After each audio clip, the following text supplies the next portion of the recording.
Welcome back to Christ, Coffee, and Conspiracy. We are Sheri and Leigh Ann. We are so glad you are here. Today's episode is going to be filled with lots of information about COVID-19 and the jab. Sheri did a wonderful Twitter video or X video. It was specifically to her local governor, Governor DeSantis. But the topics that she talks about, the points that she makes in that video were so spectacular that we decided we would do a whole podcast on it. So that's what we are going to talk about today. We hope that you get lots of valuable information out of this. Do not forget to subscribe, share, like, all the analytical, wait, what's the word? All the algorithm things that we would like to do. And we just hope you enjoy. Thanks. Our Surgeon General has come out and really spoken out now against the jab. And I don't know how many times he said wrong in a 1-minute video, but he just said it was so wrong. It's just wrong. We cannot let it be out there. We can't let it, it's just wrong. And he was asked, what they're doing about it. And he said they're working on it. So I pray that that really means they are working on it, because I've heard working on it for a long time in a lot of arenas.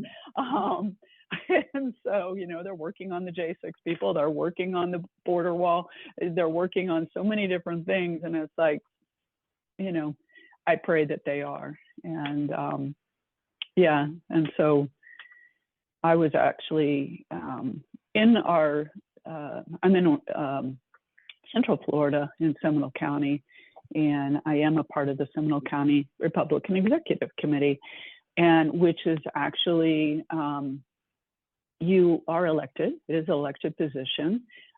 Did we go through elections? No, because there's a lot of open seats. And so in the different precincts, I am considered a committee woman.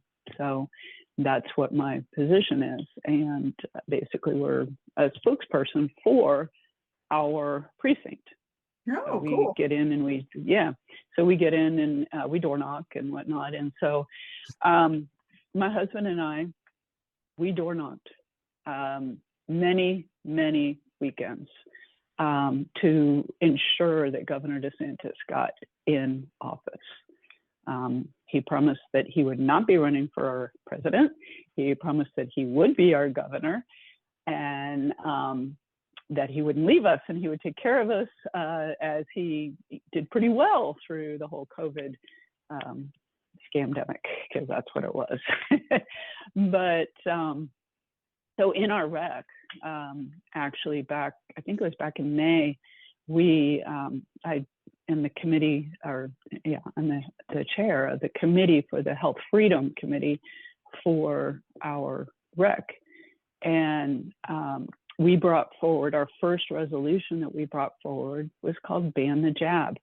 And I worked closely with Dr. Joseph Sansone on that. And he helped us get that, put in, it being approved by our rec. And then what we did with that is we took a copy of that and we sent it to the governor, to Dr. Letipo, which is our Surgeon General, to the Attorney General, to all of our, everybody above us, basically. Mm-hmm. And we sent it certified mail to the governor and the Surgeon General, and we gave it to our sheriff. And if you're not sure, your sheriff is like has the most power in your county, period. And so we sent it to Board of County Commissioners, everybody, and didn't hear anything about it.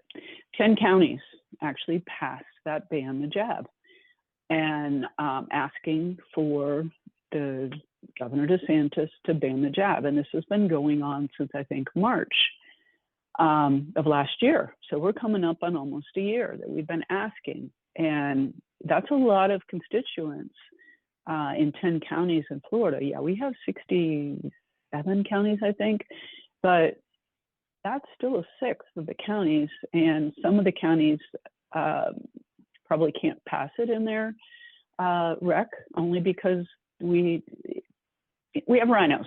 Let's just put it that way. We don't have people that maybe are or versed, and so that was, you know, part of bringing it forward, was having to sell that we need to ban this jab, that it is a bioweapon, and it has been declared a bioweapon by a bioweapon expert, who was a bioweapon expert to I think it was Bush Jr.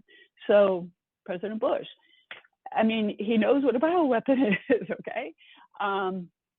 Anyway, so that's what we did. And then with Dr. Ladapo coming out and speaking out now against the jab, finally getting some traction there, Dr. Sansone, the author of the Ban the Jab Resolution, has been asking people to please put forward a short video, 1-2 minute long video that he's been posting up in Twitter, X, whatever you want to call it now. Yeah.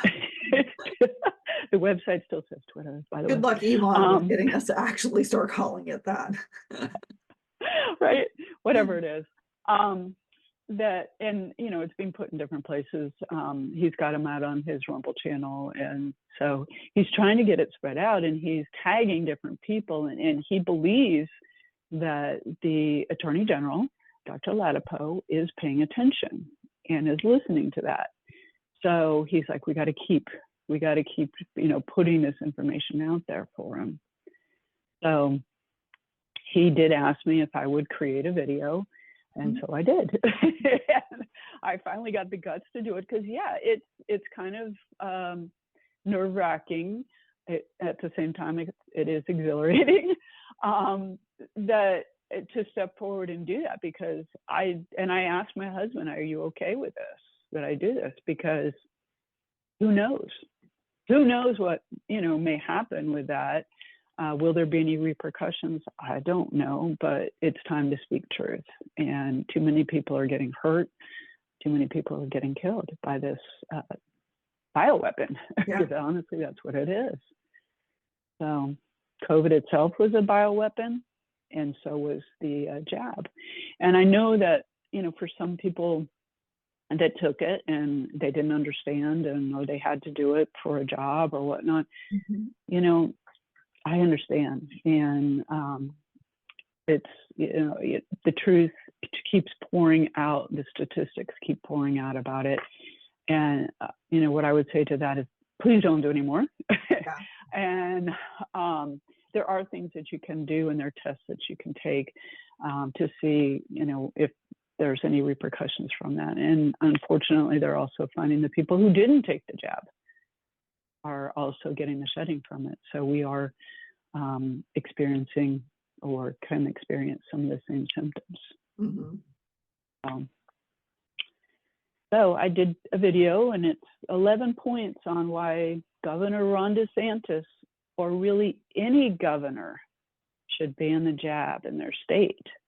And if you want, I'll read through, and we can talk about the different points. Some of them were in the resolution, and some of them is just information that's been coming out, or that, you know, we know.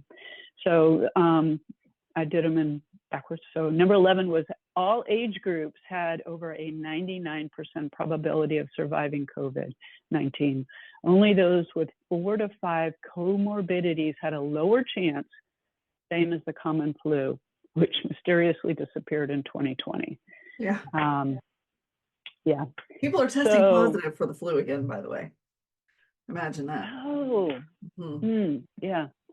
So, I mean, there's a lot to be said about testing also, but yeah, so it's, you know, where the numbers shifted from COVID-19 to the, you know, so that the flu kind of went away. That's a speculation, since we didn't have the flu, and I guess COVID-19 could have been the flu for that year, right? Because we've had a flu or something every 2 years, and it was time. It was time for that, because we had an election. That's right. So welcome to an election, yeah, and most everybody. of the people, Yeah, and most of the people, and we commonly don't know this, most people don't, is that there are a lot of people that die of the common flu every year because of all of the comorbidities that they have. So what are comorbidities? There are things like cancer. There are like, type 2 diabetes. There's, just Alzheimer's, whatever. It's somebody having a lot of different issues health-wise that has weakened them, has weakened their immune system. So now their body doesn't have the ability to attack it. Yep. That's basically it in a nutshell. So, do your research on that one. And especially, it may be, it may bother you if you did take it, but you didn't know. We didn't know. We were fed a pack of lies, honestly. So number 10 was there has never been informed consent. We were never told what it might do to us. We were never told what was, when they did the testing, because they did do a minimal amount of testing, which is apparently what they do. And we're learning now more and more with all vaccines. There is a minimal amount of testing done. In the testing that they did, and if they had been forthright and come forward with what it was, it never would have gone on the market. It never would have been put out there. There was actually, when they opened the box, and you may have seen this in videos too, when they opened the box of the COVID-19 vial, they opened the box, they took out the paper. The paper was blank. Oh, I did not know that. The paper was blank. Yes, the paper was blank. Yeah, so there was zero information coming forward on it. And in some instances, can we be upset with the doctors? Maybe not, because maybe they didn't know either. They weren't informed either. I would not be at the same time surprised. I think that doctors do what they're told, right? In a lot of cases, especially, when the money's involved, in the hospitals or whatnot, they do what they're told. But as things, have come out, so the 9th one is the COVID-19 jab was never safe nor effective. I think we're seeing now very public information. As we continue to move through the years of people being vaccinated, we see more and more how unsafe and ineffective that shot really is. And if you're one of those people who continues to get boosters, you're not doing yourself any favors. All you're doing is putting mRNA into your system. And it's lowering and lowering your immune system, which then what happens? It makes it more ineffective, because now you're going to get those. Well, look at the people who have got the shot who continue to get COVID. I've never tested positive for COVID. I've only tested for COVID when I absolutely had to, which was when we first moved my mother into her home. And for the short amount of time that Tyler and I were doing IVF, which I do not agree with today. So if you're a Christian that doesn't believe in IVF, I'm the same. But we did. And I had to do COVID shots during that time, or COVID tests during that time, which was when they had the swab that went up into your brain. And that was so painful. But I've never tested positive. Do I think I've had it? Probably. But it's just a cold. It's just an illness. And the statistics, the more people that test for it, the more the statistics rise and the more control they have. So don't test yourself for COVID. I saw more people putting the home tests online over the holidays. I'm positive for COVID. I'm positive for COVID. Every time you do that, you give the government ammunition. Every single time. Do not publicize COVID. Just don't do it. No. And the other thing with the test is the guy who created the test, he said, this is not what it's for. And he goes, and this was way back, because he was dead before COVID happened. But he was speaking out and saying, this is not the kind of thing you would use for testing. Did you ever see where they were actually being imported from? I think they're importing from China, probably. They sure are. That's where we get a lot of things. You can buy in the stores, the box says made in China. Bother you guys? I mean, it bothers me. Oh. We don't know. So, and then, think about this also. If you go into a facility and you have it tested and they go and they do all their testing, guess what they have? They've got your DNA now. Yep. And that's another thing that they were talking about is was this also an ability to collect DNA? That Very makes possibly. a lot of sense. I mean, there Yeah. are many other ways people could have collected your DNA over the years, but right now we're in a Absolutely. time where control is key. I mean, there's a huge push for global government. There's a huge push for global currency. There's a huge push for globalization, period. This ties into a lot of the end time stuff that we've talked about in other podcasts. But when you think about that, if they have your DNA, they can have control. And this is a way that they can push you one way or the other. Either you're going to join or you're going to be, exiled. And what is that going to look like when that finally happens? Will it happen in our lifetime? Who knows? Who knows? Yeah. But the evidence is there that this is what they're working toward. So, yeah. Well, when they have their DNA, and this was brought up in the video that I was listening to this morning with the J6er, he said, when they have your DNA, they can clone you. So that's kind of scary because now, you can be doing things that you wouldn't normally do, so to speak. So yeah, there's that. So number 8, the CDC banned the use of therapeutic options such as HCQ and ivermectin that worked and didn't harm people. That just, yeah. Hello? When they started saying, we actually, during the time we did get a prescription for ivermectin, and we were taking it therapeutically once a week.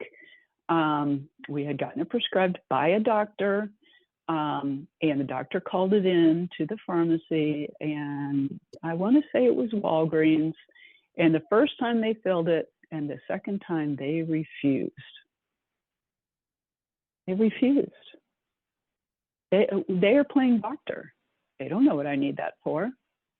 There's a lot of things that ivermectin is used for aside from COVID or whatever. So it's like, there's going to be a lot of repercussions from that, I believe. Yeah. Because there was a lot of things that could work that wouldn't hurt people that have been out there for years and years and years and years, used by many countries. Well, I remember when Trump was in office and he claimed he tested positive for it and he used the H-chloroquine or whatever it's called. HCQ. Yeah. Yeah, hydroxychloroquine. To heal himself. There's a part of me that feels like that was a hoax just to show that you could actually heal from that medication, because the FDA was coming down so hard on using that jab. But at the same time, he was the one who initiated the bringing the vaccine in. And there's probably a lot of political push for him to do it, but nonetheless, so I feel like that was a way for Trump to kind of get his take in there. Yeah. That you don't need that. Well, it jab. also may have, he was letting people know that there were alternative therapies. There was a doctor called Dr. Zelenko who had gotten in touch, thank God, with him and told him, here's what you need to take. And HCQ was one of it, and zinc, and there was just a whole, he had a thing called, and I think they're still selling it. He has passed away now. And that's, I don't know. I question some of that. Anyway, it was called a Z-Stack. And I you believe can still buy it. But he was taking. You can still buy it. And so he passed away from cancer. But he was Jewish. He was a strong believer. So he was a Messianic Jew? I believe so. Yeah. So anyway, So there was other things that could have been taken, and it was suppressed from us. So if you weren't woken up by, awake, let's not say woke, but awakened, already, you probably didn't hear this in your media. So that is, the media is complicit in all of this. Number 7 is the VAERS data spiked after COVID-19 jabs were introduced to the public. Shows statistically, people are dying and suffering from health issues. So the VAERS data is, they say it might be 10% of cases or issues are reported to VAERS. So there's a lot more that are not reported, but it was just it's straight up spike. As far as people having incidences of, death or health issues, and it showed it straight after. And with the VAERS data, doctors kind of monitor what goes into that data. So if the doctor didn't want it put in there, then it didn't get put in there. Okay. And there were many, I saw videos of people, nurses and other healthcare workers that were trying to get the information in there, and they said they were blocked. They couldn't get it in because they didn't have the authority to put it in. So, and then at one point, I don't know if it still is, I do have a link to the VAERS data. They did take it away, so people couldn't see it. So that was interesting. But it's very compelling because I know that when I was presenting the resolution, we had a PowerPoint that we used also that one of my friends made. She did an excellent PowerPoint. And there was a lot of questions that were coming in, and they were like, well, we need to give people their rights. People should have their rights to be able to take this. We don't want to take their rights away. And that was a big objection to it. And all we were asking was that they be taken off the shelf, forensically audited, everything was okie dokie, put it back on and people could have it. And they were saying we shouldn't even do that. And I'm like, well, let's look at the VAERS data. So we looked at the VAERS data, and it's so compelling that they were like, oh yeah, okay. And I think we had about a 93% of the people passed this resolution. So, so number 6 is the jab was created for a strain of COVID-19 that no longer exists. Mm-hmm. Think about that. Every year they create a new flu vaccine. They don't have time to put out a new COVID-19 vaccine. It's a jab. It's, Well, there's a little bit of so with the flu vaccines, there's 1,000 strands of the flu. They have to guess. They usually create a vaccine that will harness the top 4 strands of the flu that they think that they're going to have to fight that year. It's a huge guessing game. So I lived next door to a woman who had worked in infectious immunology or whatever it's called. She was a registered nurse, but she had worked in an infection. I mean, it was kind of a passion of hers, and she'd studied it for a really long time. And her whole family was very left-leaning. But when it came to COVID, they did not buy into it because she knew so much about infections. And her information that she gave me, because we were living in Colorado at the time, was infections are just like humans in regard that they will do whatever they can to survive, which means they will mutate. Like our bodies fight. When my mother was dying, she fought for 7 solid days. She was ready to go, and her body would not let her die. This is the same thing that a virus will do. However, viruses will mutate.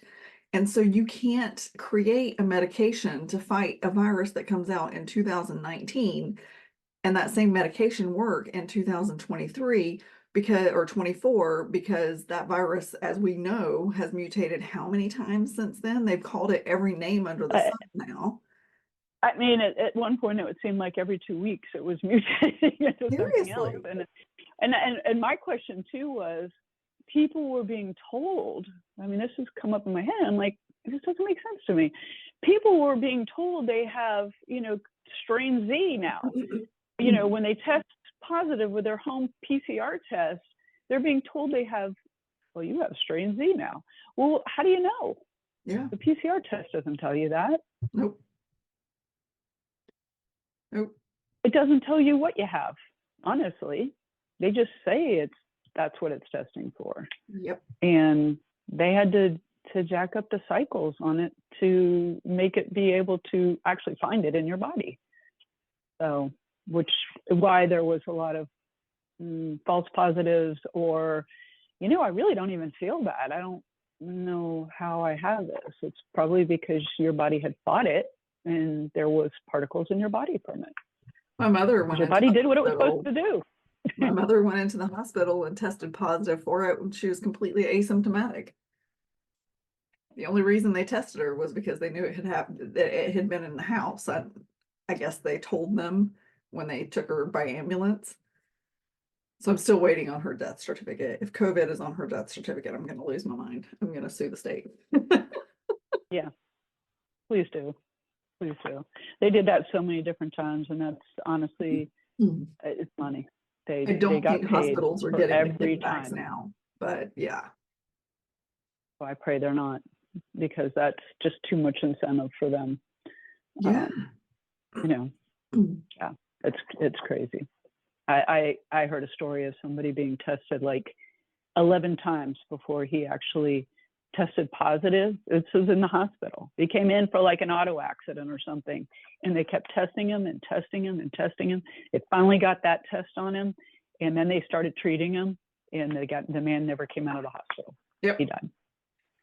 And then it's in so sick. Colorado, they had a guy that went into the hospital. This was what blew it all up. Colorado was actually the state that came out and said we are lying to people, because they had a guy come in who had alcohol poisoning, and he tested positive for COVID, and he died from alcoholism, but they put on his hospital death certificate that he died from COVID, which was completely false. And it was things like that just kept happening. And Colorado was the first state to expose the lie. I'm glad. Which shocked me. Good. Colorado is a very blue state. It's very shocking. Yeah. Yes. Yeah, but we were living there at the time. It was amazing that they came out and said something. Wow. No, that's awesome. That's awesome. Number 5, I think I said this before, Dr. Francis Boyle, bioweapon expert, declared the COVID-19 jab a bioweapon in February 2023. You can still see his video. He was out on Stu Peters' show, and he put that information out there for people to understand that it is a bioweapon. COVID-19 was a bioweapon. They don't like us, people. They don't. Number 4, May 5th, 2023, the pandemic was declared over by the World Health Organization. So COVID-19 is gone. We don't need a jab. Why are they still trying to jab us? Think about it. Please think about it. Yep. Yeah. If you're tempted, please don't. Number 3, experimentations on humans and denial of informed consent are violations of the Nuremberg Code and therefore constitute crimes against humanity. There's going to be a lot of people going down. There's going to be, and my understanding is there's already been some trials, and they call them Nuremberg Code trials, part 2. So there will be, I believe, there will be a lot of people going down. People during the Nuremberg trials before, people were found complicit. Saying, I was just following directions is not an excuse. So yeah. People will come down. Number 2, Dr. Ladapo, the Surgeon General of Florida, and I'm saying this to Governor DeSantis, that you appointed, because he did, has recommended removing the mRNA jabs. Like I said, I don't know how many times he said it was wrong that they are still out there. So I'll see if I can find that link to that video, and we'll share that in the comment section because It's true. And number one, we elected you as governor to protect the people of Florida. So every governor is elected to protect their people. They're supposed to take care of you, not harm you. So why are they not listening? Why are they not doing it? It's not just Governor DeSantis. It's all the governors. It's all the governors, honestly. But I just know that, you know, we've had 10 different counties in Florida, you know, pleading, basically, lots of people pleading, please remove this. You know, we don't need more people, you know, dead, killed. Yeah. I mean, because we're tired of watching people get hurt by it. Mm-hmm. And, you know, family members, people that don't, you know, and my understanding is, you know, there may be, you know, we're into the 3 years later for some people. And that's when some things can go awry with your health. So please, you know, if you did take it, even if you only took one, please start doing some things to detox your body. There's a lot of different things you can use out there. I know Dr. Peter McCullough has some things that you can use to help with the detoxing of that, if you took it. And honestly, all of us should be doing things to detox every day. Yeah, that's very true. Let's put a link here for how we can detox even from the shedding. Yeah, because it's important. I know people that I had a friend who, and I may have mentioned this in another podcast, I don't remember, but she's actually a health coach as well, and she did not take it, but she was around young people in their 20s or so because her daughter was getting married and she was at the showers and whatnot, and she had a full-on hysterectomy. And she said, she goes, I started to experience like I had a period. And she's like, I can't have a period. You know, she's like, I don't have the capability to have a period. But she started having all of these symptoms that were hormonal, that were making her feel like she was going through that. And it didn't happen just once. She had another situation, another weekend where she was around a lot of the young people again. Same thing happened. So the shedding is real. It is real. And it affects, you know, some of us more than others. And it depends on your immune system. Yeah. So, yeah. Well, those are absolutely wonderful points. And I'm going to put the link for your Twitter X video in this too, or we are, because you'll actually put the link in. We need to, if you're on Twitter, please share it. Or share it in other places. People need to know, you know, you make your own. You want to do something and make your own video or make it an audio. If you're, you know, don't want to be on screen, I get it. I understand. I was there before, honestly. Seriously. Do something to help get the information out there. Share mine if you want to. Put it out to your governor and say, hey, you know, this applies to you too. Yeah. Oh, that's a great idea. It's a great idea. Yeah. And I mean, if nothing else, start calling. It is effective. When they get, I think it's like for every person who calls, it's like 100 people, 100 constituents. So the more people who call, they start paying attention. When like 10 people have called, they're like, whoa, what, you know, we're starting to hear this. And so calling does matter. It does make a difference. So, you know, call them and they have to take, even if you call at night, if you don't want to talk to anybody, call at night and leave a message. Okay. Leave the message. They have to transcribe it and they have to record it. So put it out there. Is this the governor's office, Sheri, that they should be calling? Sure. Call anybody. Call everybody. Call your surgeon general. Call your attorney general. You know, call whoever, even your local, because we do need to get locally. We need to, you know, make a difference there and get them to listen to us and protect us as well, because that's what they're supposed to do. That's why we hired them. Yep. Why we elected them. Yeah, it's true. Yeah. Get involved, whatever way you can. Yes, we all need to be much more involved, myself included, which I've already got my groups I'm going to join as soon as we get moved in 3 months. So Nice. yeah. Nice. Yes. Yeah. Well, would you like to pray us out and pray for the people who have been affected by this jab? Oh, absolutely. Yeah. Heavenly Father, we thank you. We thank you that we can come together, and we thank you that you take care of your people, and that you will protect them, and you will come around them and heal them.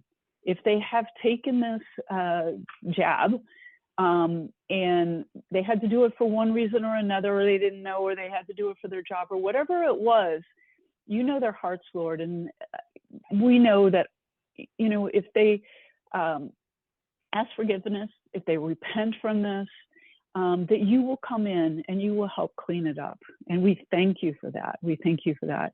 And we also thank you that you are rising up Christians, Jews, everybody in the nation is standing up, and they are fighting. They're fighting peaceably, forcibly, and we are not backing down. We are out there fighting, and we thank you for giving us that power, Lord, to get up, get out there, make our voices heard, and make a difference in our country, in our state, in our communities, because it is so important. And that is what you want us to do. You don't want us to be sitting on the sideline. You want us to be activated, and we know that. And that's the only way we're going to make a difference, because we are bigger than them. And there are so many more of us, and you know that. We just need to all come together. And we thank you, Lord, that you give us this power. And we thank you for your Son, Jesus Christ. And we pray all of this in his name. Amen. Amen. All right. Well, thank you so much for joining us for this episode. If you have any questions about that jab or about any of the information that we spoke about in this episode, we will put some links in the description below, but we may forget one or two here or there, or there may be something that you're more interested in that we're not referencing here. So just let us know in the comment section. We'll be glad to get some information to you. And other than that, have a wonderful week, and we will see you next week. Bye, everybody.